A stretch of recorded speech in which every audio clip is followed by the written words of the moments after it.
Hey, how's it going, everyone? I just want to welcome everyone to today's webinar. Thanks for being here. And as people start coming in, if you guys want, go ahead and introduce yourselves. In the chat function if you want. We're a global company, so we get people from all over the world. And today's guest is actually from London, so it's pretty awesome. We're gonna get started here in just 1 second. I'm just looking at attendees. Oh, hey, okay, Evelyn. Hey, welcome, Evelyn. Jill, Carl, Lee, Manu, Melinda, Noble, Rob, Zora. Oh, and of course, Zsofia's here. Hey, welcome, guys. Thanks for being here. I know we're gonna get some latecomers. That always happens, but I think we're just gonna go ahead and get started. I'm gonna bring Sophie into this, make her a presenter, so you guys could see her too. And we're gonna go from there. And there she is. Hello, everyone. Can you hear me? Hey, Sophie, we can hear you. We can't see you. Can you see me? Yeah, that's the problem. Okay. That's okay. Here, I'm going to get started. Welcome, everyone, again. Hey, today's topic for today's webinar is super awesome, and it's on a very important topic, metadata. And this has become a hot topic over the last couple of years, and rightly so. So we got the right person in here to talk to us. Let me introduce myself. My name's Adam Woods. I'm an author. I'm an indie author. I'm a speaker, and I'm also an author success coach with Publish Drive. Now, Publish Drive is an awesome self-publishing ebook platform. I mean, we'll get your book into 400 plus, stores around the world. Amazon, Google Play, Barnes & Noble, Apple Books, and many, many, many more. We have over 60,000 books. I forgot what the count is right now. Maybe 62,000 books on our platform. And over 3,000. 67 now. Oh, is it 67? Okay, there you go. Thanks, Sophie. So 67,000 books on our platform now, and over 3,000 authors, indie authors, and also publishing. Small to medium-sized publishing houses will also use us to distribute their ebooks as well. So welcome, everyone, again. Let me introduce Sophie a little bit, and I'll turn the time over to her. So Sophie is our metadata expert here at Publish Drive, and she's awesome. And any of you who've been on the platform might have come across her, because a lot of the times she'll go and look to see what everybody's metadata is doing, and then she'll call you or email you and say, we need to fix something. She's super awesome, work for Pottermore. But Sophie, go ahead and introduce yourself. I know you're based in London. You're a metadata expert with us. Go ahead and introduce yourself a little bit. Hello, everyone. First of all, can you see me now? Yeah, I can see you. Thanks. Cool. Brilliant. Okay, so hello, everyone. Thanks for coming to the webinar. So my name is Zsofia Dedinszky. I'm a freelance metadata consultant for Publish Drive. I've been working for trade publishing for like more than 10 years now. Started at Penguin, then went on to work for Harlequin, who is the biggest romance publisher here in the UK as well. And then worked for Pottermore, which is the digital publishing arm of J.K. Rowling's. Everybody knows Pottermore. Okay.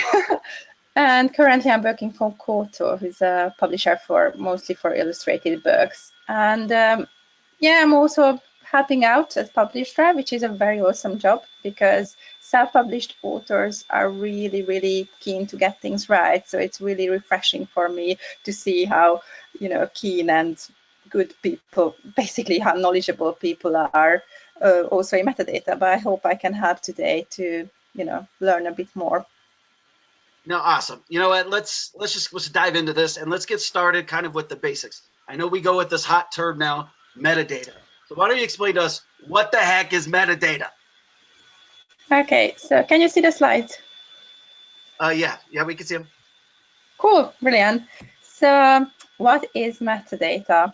That's the big question. So it sounds a bit scary sometimes, but it's basically metadata in the book publishing world is just everything that you see on a book's product page online, all the information about a book, including title, author, price, classification, description. So, which is basically, if you go on an Amazon page, everything what you see is metadata. Now, this is the kind of scientific explanation. The easy explanation is this is the single most important information that you tell your reader.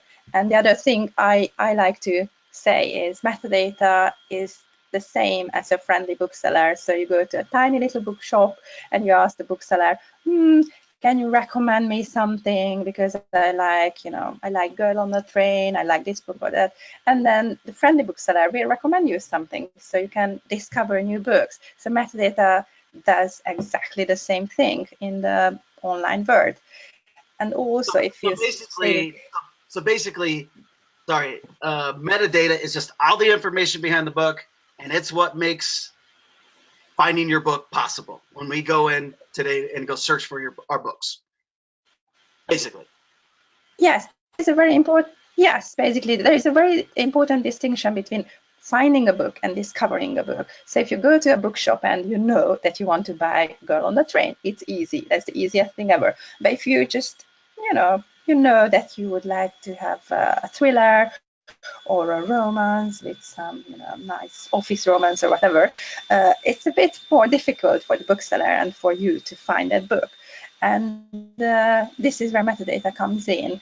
So even if the reader doesn't know exactly what they want, the bookseller, or in the digital world, the metadata should tell them, should help them to discover a new book that they probably never heard about previously, but now they can find it through the metadata.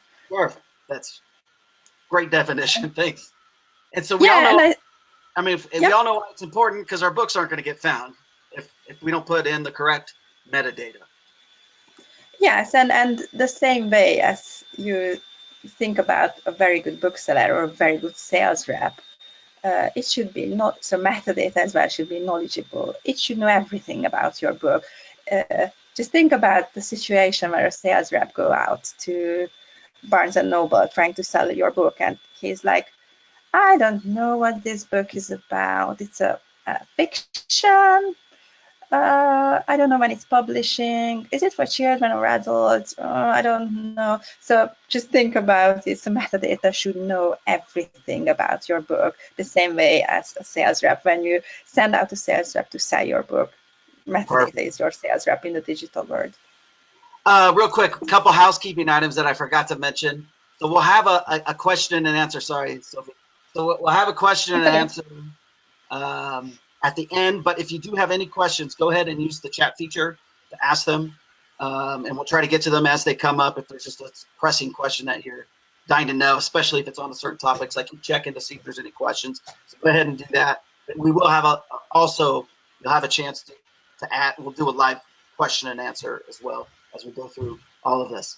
Okay, so this leads us to kind of the next step. Then what do we need to look out for? What are the first steps of creating the right metadata? What are we supposed to be doing? Yeah, I think the first step is confidence. So just think about it. You can do it. It's not rocket science. No. I know there is, even for me, it's quite scary how many articles you can find online, tips and tricks and how to hack Amazon, how to do this, how to do that, metadata, very scary. But I don't think it should be scary. So be confident. Everyone is an expert in metadata because everyone is buying books or buying stuff on Amazon or online platforms. So just think about yourself when you buy a book or basically any product online. What makes you buy a book? What scares you away from a page? So sorry, I'm always saying Amazon, but it's true for all online platforms. You go on a book page, you can't see a cover image. Ooh, that looks a bit dodgy. I probably won't buy this. Or you go on a book page and there's no description, or there's just one line description. The author didn't put any effort to write a description. Why would that? Probably he didn't put any effort writing his book. Things like that. So first step is to browse Amazon or browse the online platform and, think about it. What makes you like a page, dislike, pin the pages, make notes, especially of the same genres that you're writing in. It's a very useful exercise, and it's probably not very painful because you are doing this anyway. So we just had a question. Hold on, Sophie. Okay. A great question just popped up. Let me talk. Rob asked, are keywords and categories let's see here. Are keywords and categories what we need to Coming up. Amazon's KDP setup? And is it also metadata? Yes, absolutely. I can answer that. And Sophie's going to give us some great tips when it comes to those Yes. keywords and categories, because those things are constantly changing. So Yes. Yes. Sorry, I didn't tell. Yeah, I probably should have started with a kind of overview of what we will be covering. But keywords is definitely one of the things definitely. I would like to talk about later. Yeah. Great So question. the first steps, yeah, it's important. So the first step is get the basics right, which is the first thing when you go on an Amazon page, what you see, or even when you search on Amazon, the first thing you see, title, subtitle, series. Amazon puts the section. So I know sometimes people just fell in love with the title and they want to use that, and that's perfectly fine. But even then, think about it. Is it a good thing to title a book as The Secret or Mindfulness? Because there are probably thousands of them with the same title. Right. So it's very important that you do your research. Are there any other books with the same title? Is your title, catchy enough? Is your title not misleading? But even say you choose a title and that's fine, you still have the subtitle to do some kind of extension on the title. Subtitle is a very, very useful field, and I don't think many people are using it or using it right, because it's highly visible on most retail sites. So even Kobo, Google Play, the subtitle is still showing very prominently on the first page. So when you choose a subtitle, it's very important to think about keywords and discoverability. And it's also very important to kind of give the reader a kind of at a glance explanation what your book is about. So say if your book is about finding a job, you can give it a catchy title like, Change Your Life. And what is this book about? Is it a self-help book? Is it, I don't know, a diet book or whatever? With a subtitle, you can specify, say, Change Your Life, how to find the best job for yourself. Or if you say you've chosen a title, you can still elaborate with the subtitle, use synonyms, use examples. So say, how to clean effectively, guide to organizing, decluttering, and tidying up. So it's basically you just use 3 synonyms, but because it's very visible and because it's all like keywords, it makes your book more discoverable for the reader. Now, So if I was coming out with a new book, I would want to, obviously we want a creative, catchy title, but we can use that subtitle for the benefit of us in our metadata. We could use some really catchy terms so they know what they are, but it also helps with discoverability in our metadata. And that's just a free subtitle line. This is not a keyword. We don't, that we have to use up. This is actually just something we could put on the subtitle. This is pretty cool. It's pretty awesome. yes, it's just sometimes people forget about this. Why do I need a subtitle? You need it because it's just so super visible. So even in the Amazon search list, it's there. And it's an at a glance explanation what your book is about. Now, So we just got a great question from Lee. Lee asks, "What if my novel has a tagline rather than a subtitle? Can I put it in the subtitle field, or does that mess things up?" I mean, it Great question. it depends. I think it's a good question. It depends. So there are because there is a widely used thing on Amazon which is not best practice. When you say the mother, a gripping psychological thriller, you see like thousands of books like this. Now this is a practice that is not recommended and basically condemned by the UK book industry standard body. Amazon kind of let things go, but I'm not sure for how long. So I definitely won't recommend doing this. But if So your tagline is, as long as the tagline is appropriate, right? Best practices, basically, he can include that appropriately in a subtitle to help with the metadata. Yeah, it's to be honest, it's difficult for me to tell. I would need to see the tagline whether it's Yeah, appropriate as a subtitle or not.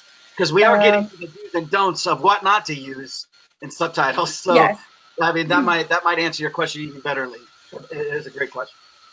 yes. So what don't use? So Amazon won't allow you to put in any reference to another author. So say for the fans of Dan Brown, this is a no.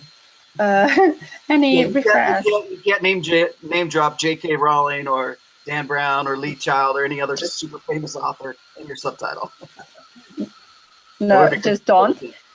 Yeah. No trademark items or terms, no reference to sales ranks, so best-selling, and no reference to any kind of promotion like free now or something like that. It's not a subtitle. And the problem with these that Amazon will find it very easily, and they just remove the book without any further ado. So just don't do that. So real quickly, so hopefully that might help. As long as the tagline is appropriate and makes sense for a subtitle, definitely you can put it in there. But if there's things that obviously the no things like referencing some other famous author, some other copyrighted material or trademark material, or any kind of sales promo stuff, then it would not be good in the subtitle. I hope that answers your question. Sorry, Yeah, I so think yeah. I think that's how it should be. The one thing I wanted to mention here as well, that title subtitle is something that uh, you have to choose it and then use on the cover image. That's again an Amazon thing, that Amazon is very picky on having the same title and subtitle in the metadata as on the cover image. So whereas with all the other metadata fields, you can basically play freely, change it one day, change it back the other day. Title and subtitle should be kept the same as on the cover image. If you want to change the title, you need to. Yeah, we could play around with other keywords and categories, but Yes, not with the prep title. description and stuff, but not these two. And Yeah, just very quickly mentioning a series, which is again something I see at the Publish Drive platform a lot, and to be honest, everywhere, is that series is very powerful because Amazon, Google, iBookstore, they love series, so they just put them together and they display very nicely. But they need to recognize that it is a series, and sometimes people just not be bothered about using the same series name. Even for Harry Potter, I can see Harry Potter Illustrated, Harry Potter Illust, Harry Potter Ill, Harry Potter. So I don't know. So it's just the wording is different. So no, proper engine like machine will recognize that that's the same thing. So if you have series, use it wisely. It's a very brilliant tool, and lots of the platforms love it. That's a great point. And I'm a guy who likes to read series. If it's a series, I love it. And so just obviously I wouldn't, when I've read all of, like, for example, Lee Child's Jack Reacher, series. And every time I read one, the next one is going to pop up, obviously. And had Lee or the publisher not done that correctly, right, added the series into the metadata, then it might have not have popped up. It just makes it very easy to sell that way. So it's a great tip if you have a series, make sure you include that in your metadata, that this is book 1 of the series, book 2 of the series, or whatever, because it'll help make sales and help your fans find those books. Yeah, I remember when I worked at Harlequin, we had a Sarah Morgan series, and there was no book 2, and like customers were so annoyed, and it just turns out wrong metadata. It was book 1 and book 3. It's just numbering. There was a book 2. It's just the metadata wasn't right. Exactly, So and this is a really common important thing to mess up on the metadata, but it's also an easy fix. So if you guys are writing series, Yes. not utilizing the series boxes when you're filling out your metadata, make sure you go back and fix that and do that. So, great point. Yeah. Okay. So what's next? So we've learned about title, subtitle, book series. So what do we go on to next here? Oh, of course, description. I'm basically going. Yeah, I'm just basically going down on the Amazon page. So the next thing is the description. Yeah, if anybody's ever filled out metadata, this is just kind of a flow. Title, subtitle, series, you get to your description. That's Description. yeah. So description is, I know I say it about everything which is metadata, but it's pretty important as well. So because this is your first test as a writer, so many readers this will be the first writing they read from you. So if it's rubbish, if it's full of typos, if it's badly composed, then they will probably think that your book is the same as well, which is not a good start. So sometimes authors just can't be bothered writing a description. You know, I've written a book, I spent a year. I can't be bothered, but it's really, really important. Sometimes it's really hard work writing a good description. The first main thing I would like to tell is that do not think of it as a synopsis or a simple plot description of the book.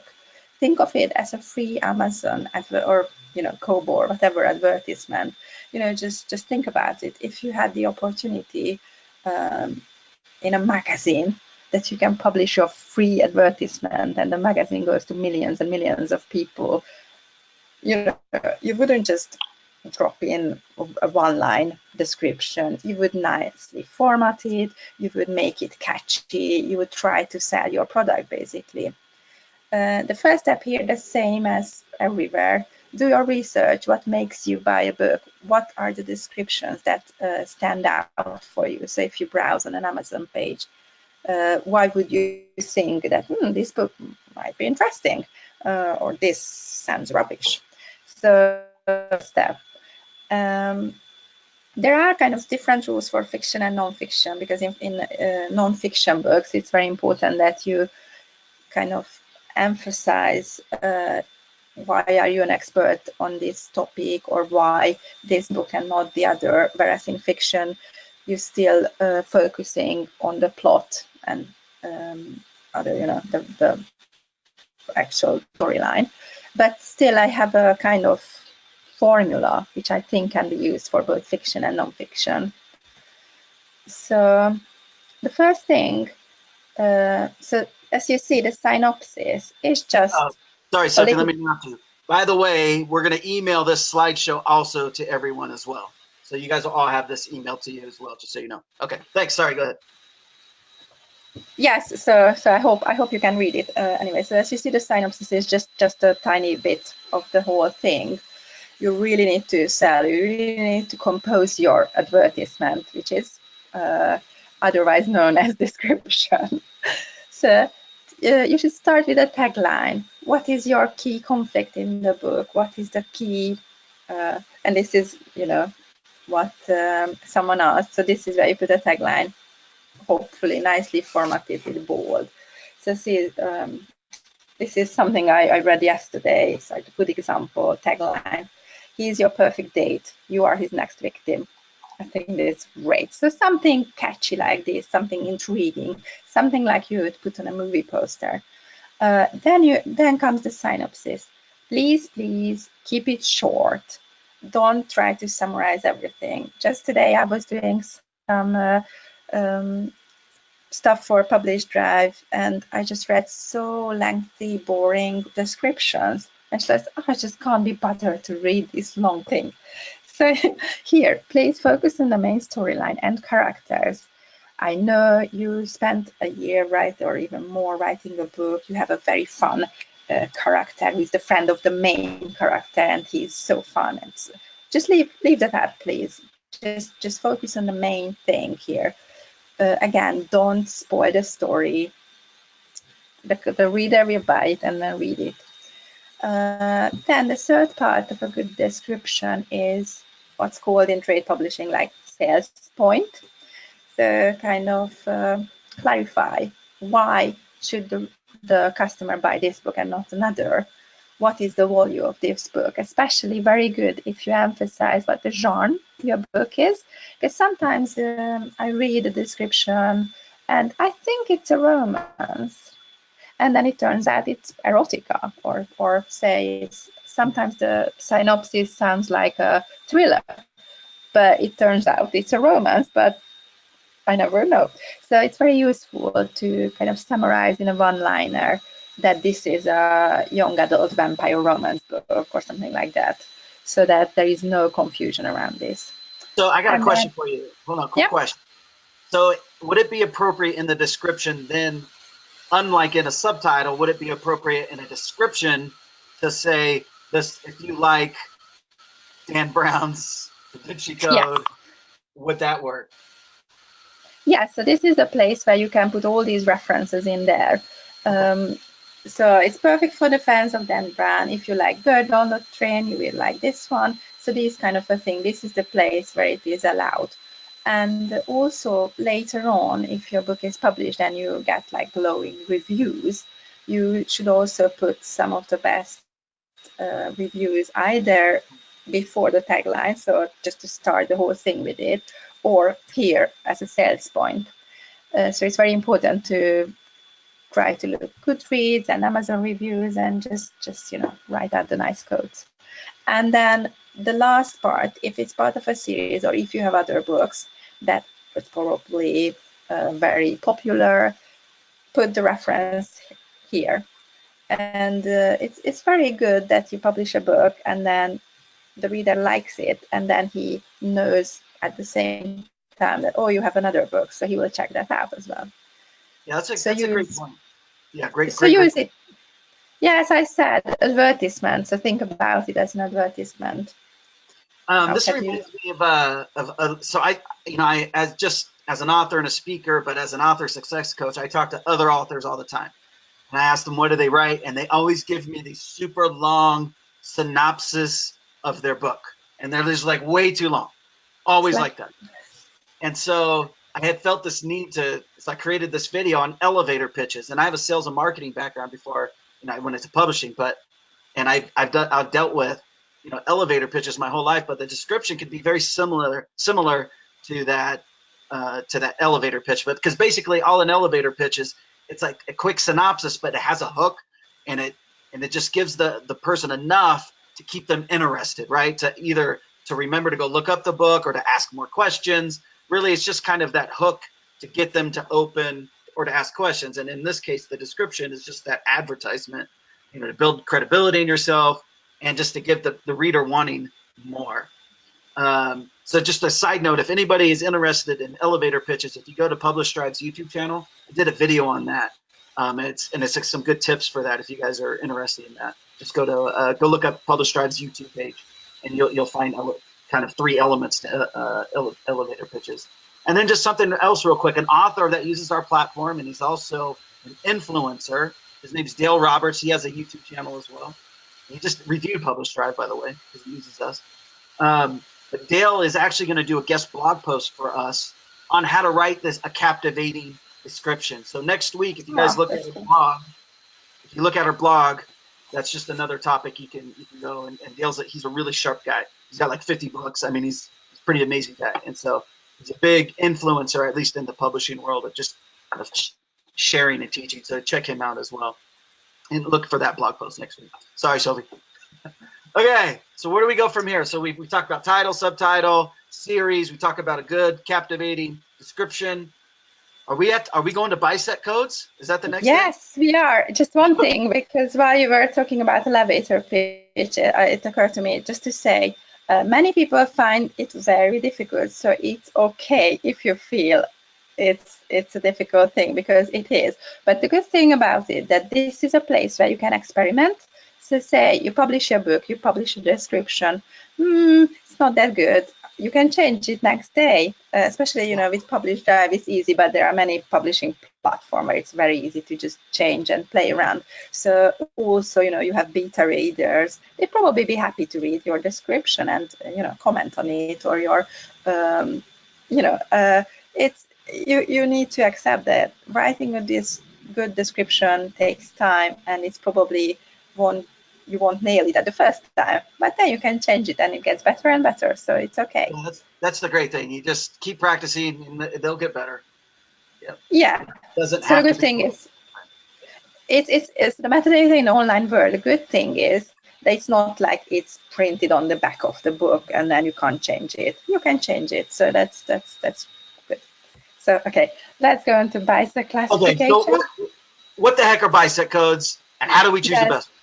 I have my notes because I can't remember. So BISEC is Book Industry Standards and Classification. You know, but BISEC code. So this is basically the main classification code system that is used. Categories we have to choose, and these are incredibly important. I think Lee was the one who asked about that. But yeah. Yeah, so you don't need to know what this stands for. The main thing is that you need to know what is it. So it's basically choosing the right code is the same as choosing the right bookshelf in a bookstore. So right. Say your book is a romance book, make sure that your book is put on the romance shelf. And the good thing about BISEC is that you can choose more codes and more different codes. So it's not like in the physical world that your book is on the romance shelf. It can't be on the crime and thriller shelf. In the digital world, you can use more codes and put on more shelves, which is great.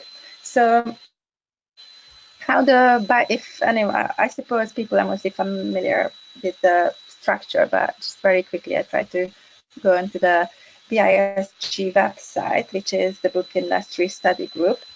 And so how the code is structured is you have 54, I believe, main categories. And then inside each and every category, I just go into fiction, you have blah, blah, blah. You have the code and the name of the category. And you have level 2 categories, which is just fiction, African American, and general, which is like not a third level. And then you have a third level categories where you go down to 3 levels. Now, basically how you need to do this if you're new to BISEC. First, sit down with the code list and try to familiarize yourself with the whole code list. It takes time again, but again, it's worth the effort and the time. And then just try to think about, I try to go back to the list. So say your book is fiction, then it's quite obvious that you need to go into fiction section. But if your book is, say, a cookery book or a diet with like dietary recipes, then you might have more than one category. So say you might want to put it in either one of the cooking codes, and then you might want to put it in health and fitness because it's about diet. And you might want to check if there is anything in the self-help section. So the first thing when you finish with your book, write down the big categories and then try to drill down. Hopefully when you continue with this exercise, you will have at least 2 to 5 codes, or you might have 10, which is great. So try to find, it's a long list, but you will get the hang of it and you will be able to find your code. Okay, so what if they don't find the right list? What if they're putting in the wrong BISEC codes, the wrong categories? How detrimental is that to this? I mean, the success of finding their books. So basically, incorrect classification, there are basically 2 types. One is if you put it on the general section. So say this is fiction general. The problem with this that you are competing with millions and millions of books. So the chances that your book will get discovered is very low. Whereas if you put it in like fiction, romance, paranormal, vampire, you're probably just competing a couple of thousands books. So that's why it is pretty important that you are, competing in a smaller bucket and not the biggest one.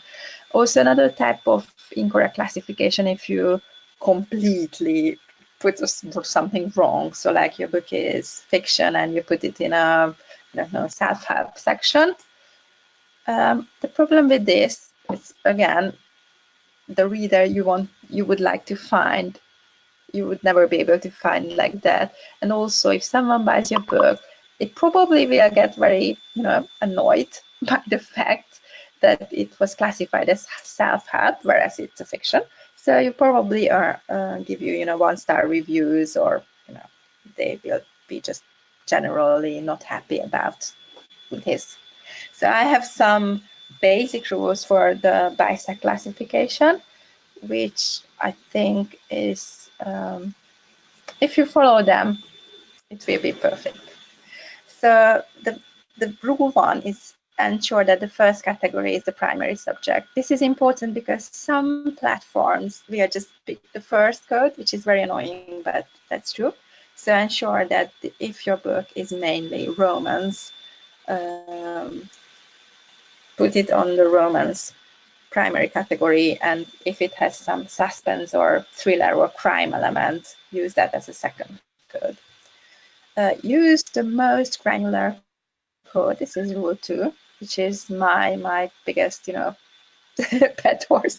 Like, never ever use general code, please, because then it's just no chance your book will get discovered. Rule 3 is classify correctly. This is something I already mentioned. Rule 4 is classify creatively. This is, again, something I mentioned already, that don't be just happy with one code. Most of the books are best classified by 2 to 5 codes. So try to find more different codes. The best if you try to find different, big buckets. So as I mentioned, say if your book is a dietary cookbook, it should be in at least like 3 different sections, and not just in the cookery section. So that's a creative classification. Do not contradict yourself, which means if your book, do not classify your book as adult and children at the same time. Do not classify your book as scientific and popular science. It's just no. And the biggest rule in all things metadata is update. Go back and start from the top again if you think that something has changed, or the BISAC code list changes every year. So it's very useful to revisit the code list and just think about it. If you can pick anything new, very, very briefly go back. Oops, not that one. I mean, this is a very important point, that for authors, we really need to keep checking and making sure that our codes are the most relevant ones. Maybe a code that worked 2 years ago might not work today for you. And that's kind of a problem in the publishing industry. So yes, so just keep updating them and keep double checking that these are the right ones, like once a year maybe. So. Yeah, very briefly showing that this is a 2017 edition, so the new one is coming up this November. And you see with the ones with the asterisks are new additions to the code list. So fiction/city life was not an existing code in 2016. So if you add this code to your book, you probably will be very, very competitive. So it's a good thing to think about. Okay. So we got 2 questions in really quick. Let me ask these questions real fast, Sophie. Lee asked, what if my BISAC codes are right, but my Amazon categories are wrong? Okay. Here you go. So the BISAC, yeah, the BISAC code, unfortunately, is not exactly the same as the Amazon category. Don't be too sad about it. If you know this, you are ahead of many people in publishing, so it's a good start. So the thing is, there are many Amazon categories that are the same as the BISAC code, but the 2 system is slightly different, and the kind of philosophy behind them is also slightly different, because Amazon categories are based on the books they receive. They analyze the books they receive, like ebooks, and they think if there is no ebook in the programming languages, basic programming language, then there is just no such category. Whereas BISAC is more kind of academic, in a sense that there must be a code for each and every programming language. So this is just the philosophy is different. So if you want to be in a specific Amazon category, this is again start with browsing the categories. Start on Amazon, click through the category list to see what they are. And the easiest hack is that if there is no such BISAC code, then you try to use the nearest BISAC code plus add the name of the Amazon category as a keyword. And this will basically push your book in the desired Amazon category. There is also one thing with the Amazon category, but that's very complex and it's probably, we would need to talk about it at another time, is that Amazon is not only using your BISAC code to decide the category. Amazon basically reads through your whole metadata. So say if you in your metadata mention there is a word like cowboy, Amazon will put your book into the fiction/western category because he read the description. He thinks that book is about cowboys. So it is very complex, but if your aim is to get into a certain Amazon category, try to find the nearest BISAC plus add the keyword. The very good news is that Publish Drive is working on a really cool tool where you will be able to select on their platform the desired Amazon category, and the system will, do the legwork behind the scenes and assign the correct BISAC and keyword to make sure that your book gets into the Amazon category. So this is pretty cool. This is in the pipeline and coming soon. Yeah, so we've been working on that for a while, Lee. Yeah. And Amazon's just a little different than everyone else, so we just got to choose the right things to be discovered on Amazon. And then within Publish Drive, you'll be able to do that within our own platform. Also, Rob asked a great question. He asked, where does this code go? Speaking of these BISAC codes, does Amazon, Kobo, iBooks, etc. ask for it? I have 2 books on Amazon, and I don't remember them asking for it. So let me answer that real quick. So, and then jump in, Sophie, if you want to jump in.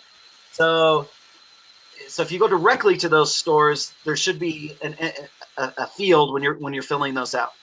On an aggregate side, right? We're an aggregate publisher, right? Because we get you into all of those stores. You could just do it on our platform very easily, one time, choose the right codes, and it's just built into the system, and it gets spread out system wide. So if you to use an aggregate, it makes it a little easier, so you don't have to go to every single store to do it over and over, Rob. But they do ask for it, so maybe you just don't remember doing it. But if you were to say you wanted to go put these same 2 books like on Google Play or on Apple Books and all those other channels, if you were to just turn those on Publish Drive, you would see it's very, very straightforward. The user interface on Publish Drive is super simple, and you'll see those fields to enter that in. So I hope that answers your question. But they do have those entry fields. Yeah, so the thing is that you can leave all the metadata fields empty basically, but it's not really recommended. Right. So I suppose there must be a BISAC field, but there probably is no validation saying you must fill this out. And that's the problem with certain stores, is that if you don't fill out the BISAC codes or improper BISAC codes, they're not going to alert you and to let you know. So you have to kind of stay on top of that, especially when you're going directly to those kinds of channels. I mean, we have some help with our system to make it a little easier for you, but if you go directly, you just got to stay on top of it. I hope that answers your question, Rob. Yeah, so the platforms won't tell you that do not put a general BISAC code or please fill out all the 3 BISAC code slots because that's important for you. Obviously, they won't do that. So this is something that you need to know and work on. Okay, so let's move on to keywords, because that's obviously a big hot topic today, right? We got to choose the right keywords. So give us the best tips. What do you got? Yes, so the first thing I wanted to mention is that sometimes I feel that people use keywords in 2 different meanings. So the keyword, as Amazon uses them, it's a metadata field that is behind the scenes. So no one will see it. It's just something Amazon reads in the behind the scenes and will and this will help the search. This is unfortunately, it's a standard metadata field. There are like best practices and everything, but no one else is using rather than Amazon. And then there is another definition for keyword, which is like widely used in, not just book publishing, but everywhere, is the keyword is something that tags your book, something that makes your book more discoverable.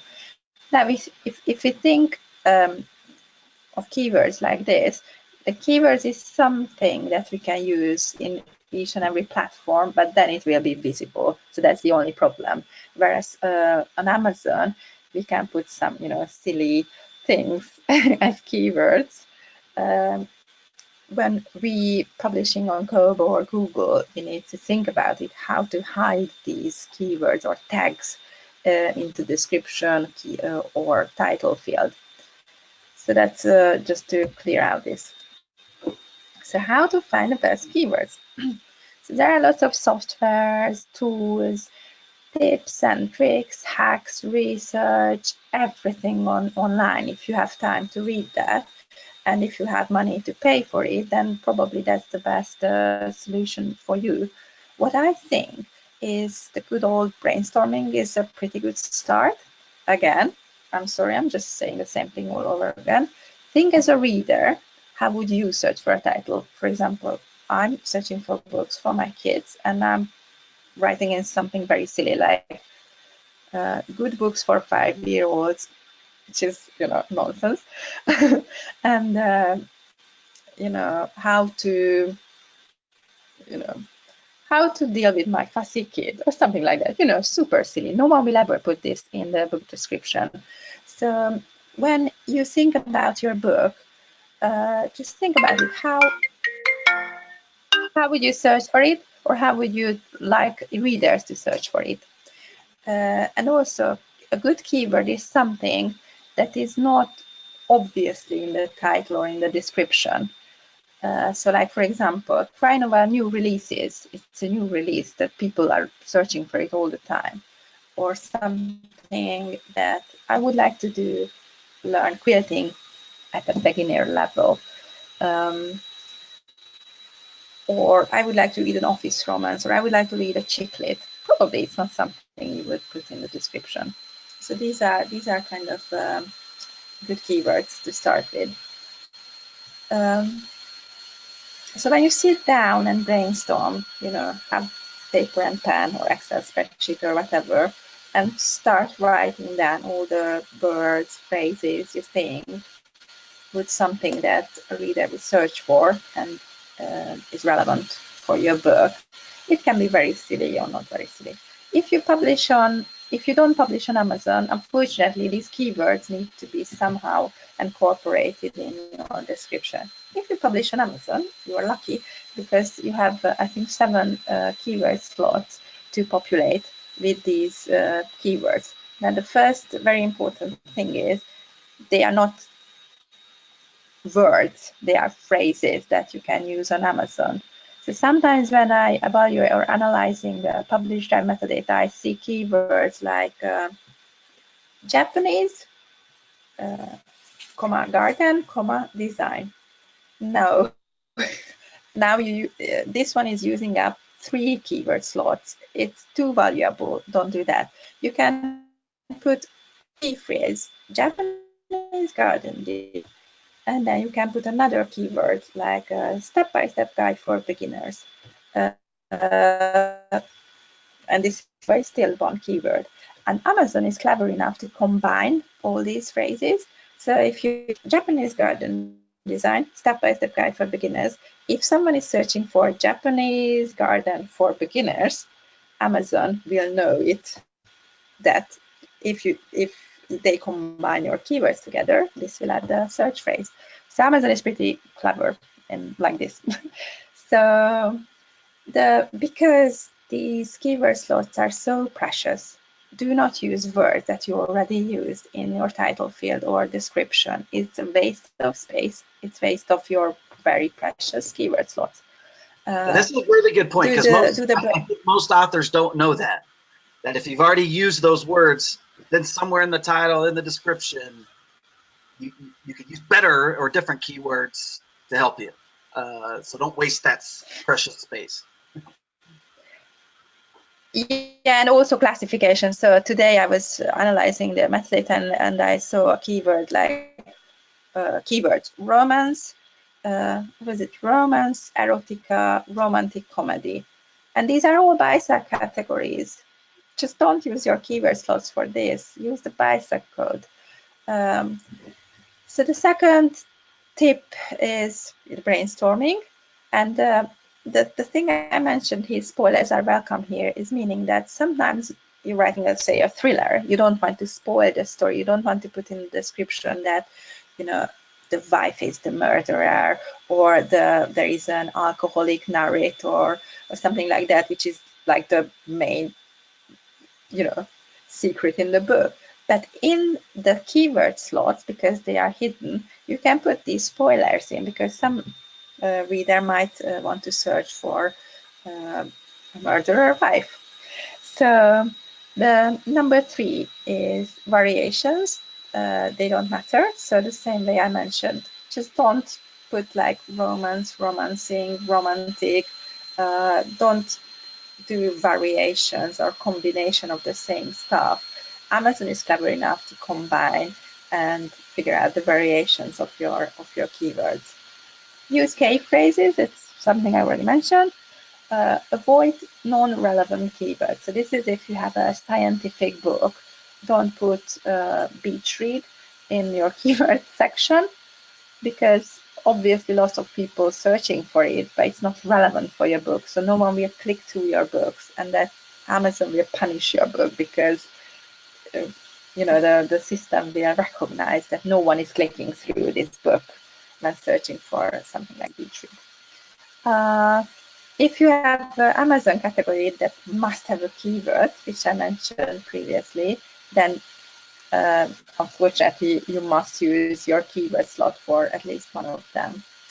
And the 7th, my most favorite one, is update your keywords regularly. So there are like, whatever happens in the world, whatever happens with you, think about your metadata as well. So say, for example, the World Cup is on, or the Olympic Games on, and your book is somehow about sports, then put it in your keyword section, World Cup or Olympics.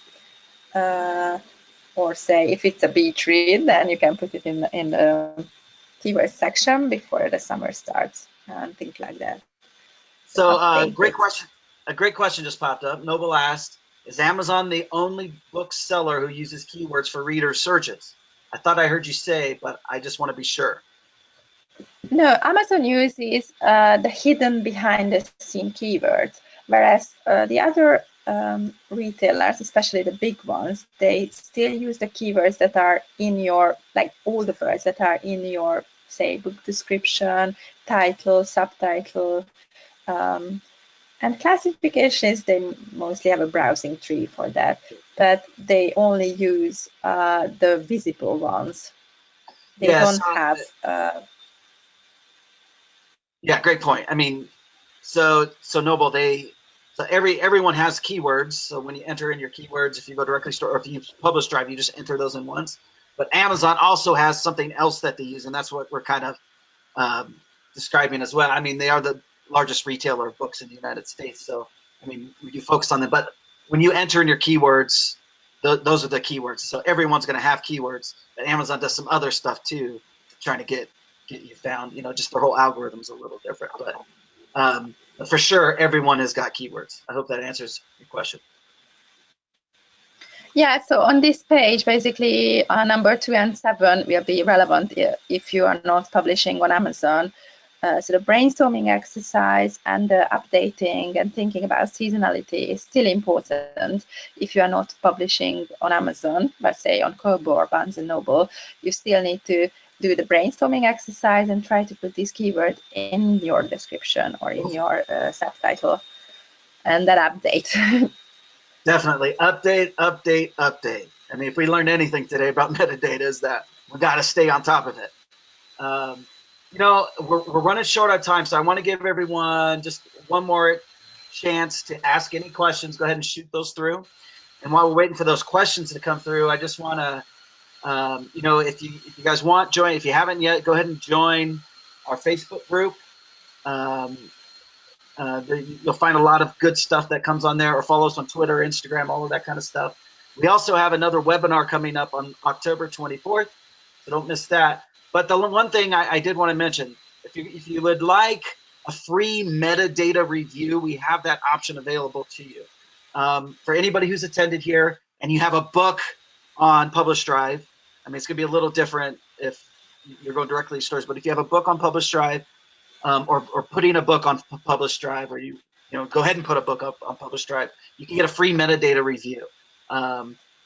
Sophie's the one that goes and does it, and she's awesome, and she'll let you know how everything looks. So to do that, just go ahead and all you have to do is just go ahead and upload a book, or let us know if you already have a book on, and just email me at adamwoods@publishdrive.com, and then I'll get you hooked up with Sophie. We'll get it going. So that's adamwoods@publishdrive.com. And also just some other things that are available to you guys for those who use our platform is we have one-on-one coaching sessions available. These are free. Oftentimes you'll be speaking to me, or if it's a specific topic, you know, say metadata, I'll get you, you know, connected with Sophie or someone else from the team. So those are always available if you guys need them. Sophie also put on here just kind of her top 10, you know, just her top tips, general tips for metadata. And we won't have time to go through all of that. But if there's any other questions, go ahead and shoot them through. We've had a lot of good ones come through. But if not, guys, one last little blurb for us. If you need review copies and you use our system, if you use Publish Drive and you need review copies, we could send secured review copies if you want to get reviews for Google Play and for Apple Books. You can get those sent, and we can do it for free for you to get those sent securely, so no one can steal your books, basically. So if you're on the platform, go ahead and shoot support, our support team on that. That's at support@publishdrive.com, and they'll help you out with that. And so it's really cool stuff. But I haven't seen any questions come up. I want to thank Sophie. It's late in London right now, so thank you for taking the time and you know, doing all the stuff with us.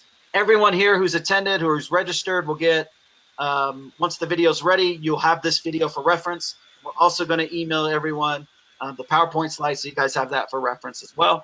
For anything else, shoot any questions over adamwoods@publishdrive.com. But anyways, hold on, we got one question.